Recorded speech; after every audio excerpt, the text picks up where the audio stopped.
Who is the traitor in Kagurabachi? Let's talk about it. And obviously, spoilers beware if you're not caught up on Kagurabachi. But if you're not caught up on Kagurabachi, what's wrong with you? Okay, first of all, let's talk about Azumi, who a lot of people suspected could be the traitor. But the most recent chapter, chapter 79, kind of pushed us away from that based on his responses. But before we talk about that specifically, why do a lot of people suspect Azumi or Shiba, right? And I think it's because those would be really impactful characters for the traitor to be. It would evoke much more of an emotional response, both from Chihiro, but also us, the readers, right? If we find out that the traitor is some character that's literally never been on screen before, then it's like, oh, okay. I'm not saying that's not possible. That's just largely a reason a lot of people suspected Azumi and Shiba. I think it's entirely possible that Hokazono could introduce and develop the traitor and still make it interesting, even if it is some no-name B character at the moment. But anyways, in chapter 79, we saw Azumi react to the Hishaku invading the Kamunabi headquarters. And in particular, the narrator, not even Azumi or anyone else, said the executioner was livid, thus explaining like why he wanted to beat down these people so badly was seemingly out of revenge for Kunishige. So if he was the traitor, that doesn't make the most sense, right? Because clearly he's very emotional about this. Now, both things could be true, right? He could have been the one to either inadvertently or intentionally leak Kunishige's information, not knowing kind of the domino effect that was going to come from it. Like maybe he did provide the information to the Hishaku, but didn't realize that they were going to kill Kunishige. Like there's still room for him to have been the traitor and still, want revenge for his friend. But I still think it's less likely given this response. And I don't think Shiba's the traitor for similar reasons. Yes, he would be an impactful choice, but I just don't think it makes sense based on information we've been given about this.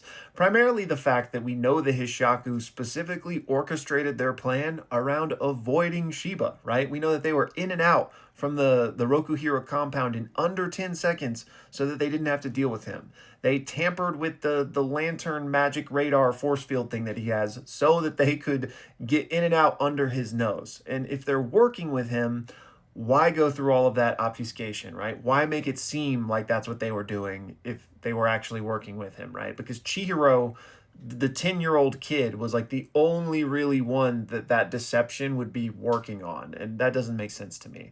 Now, granted, it is possible that both things could be true, just like with Azumi, right? Like maybe Shiba was working with them reluctantly or tricked or whatever the case, or even willingly, but just didn't know that this is what they were going to do with that information. And now he's pissed and wants revenge. So there's room for that, but again, I personally don't think that's the direction we're being pushed. So if it's not either of them, then I think it's likely somebody in this picture, right? One of the power players in the Kamunabi, because one, that just makes sense. They would have access to the information to share. And two, it's not just going to be some like random janitor on the third floor that we've never been introduced to, right? Now, granted, we don't know a lot about any of these characters. So speaking back to something I mentioned earlier, like it's not interesting if we just find out it's Giraffe Guy and we never knew anything about Giraffe Guy, right? But I think what will happen here is even if we get the reveal next chapter that it is Giraffe Guy, we will then get a bunch of development that makes that interesting. But more than likely, I bet we'll get the development before the reveal, which is why, if you saw my video on the latest chapter of Kagurabachi, I've started to suspect Kudo here, because all of the sudden, we get in a lot of development on them as they're working with Hakari to go retrieve the Sanuchi blade. And so that's just suspect, in my opinion, because one, they're getting screen time, but two, they're moving pieces on the board with the most powerful enchanted blade in the series, right? Can we trust what Kudo is telling Hakari, or is Kudo trying to take advantage of this chaotic situation with the Kamunabi being invaded right now? Now, in addition to Kudo and obviously Azumi, it's these two Kamunabi members that have kind of gotten the most screen time so far. And of these two, I suspect Old Man Gramps Glasses here, I can't remember his name, because he's had a lot of FaceTime with people like Samura. He seems to be one of the higher ups, maybe even amongst this council, but maybe that's not a fair assessment to make. So I just think like he's positioned well within the story to also potentially be the traitor. But then as far as sideburns here, he's one of the characters I trust the most because he is like classic red herring, I feel like, to make you want to think he's the traitor because he's been so abrasive every time we've seen him, right? Like he literally threatens Chihiro right here, didn't, trust that he was Kunishige's son.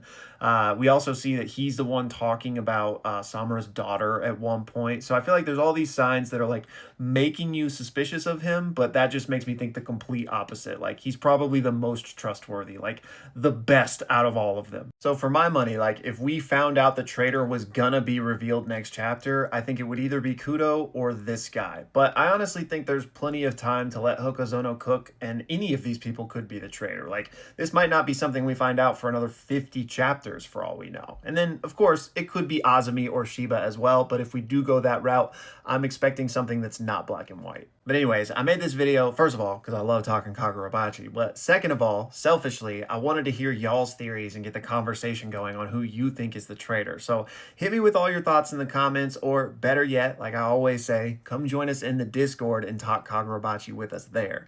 But before you get out of here today, I want to give out a couple of shout outs, starting with this one from Branwin, who just sent in some support on the latest Kagurabachi video and says that he doesn't think Azumi is the traitor. He seemed very upset just thinking about the people who killed Rokuhira. So as you know now from this video, I'm on the exact same page with you there.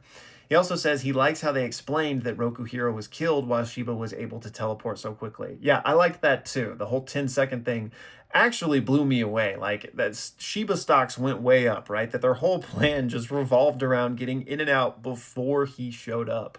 I do think there's room there for there to be something else going on though. Like maybe somebody has some sort of like temporal distortion sorcery and it was like 10 seconds from Chihiro's point of view or even Shiba's point of view, but like maybe it wasn't really 10 seconds. Or again, if Shiba is the traitor, maybe that just isn't true. So I do think there's wiggle room there, but yeah, I liked that too. And for now, I'm using it to just upscale Shiba a ton. And then finally today, I want to give a massive shout out to Sorisu, and hopefully I'm pronouncing that right, who sent in an incredibly generous donation and says, thanks for all the great videos, been following since JJK, and you got me into Kagurabachi as well. And my guy, that makes me so happy. Like I'm always trying to preach the gospel of Kagurabachi, get more people in on this community because it's deserving. Like it's so good. So I'm glad you checked it out and I'm glad you're enjoying it.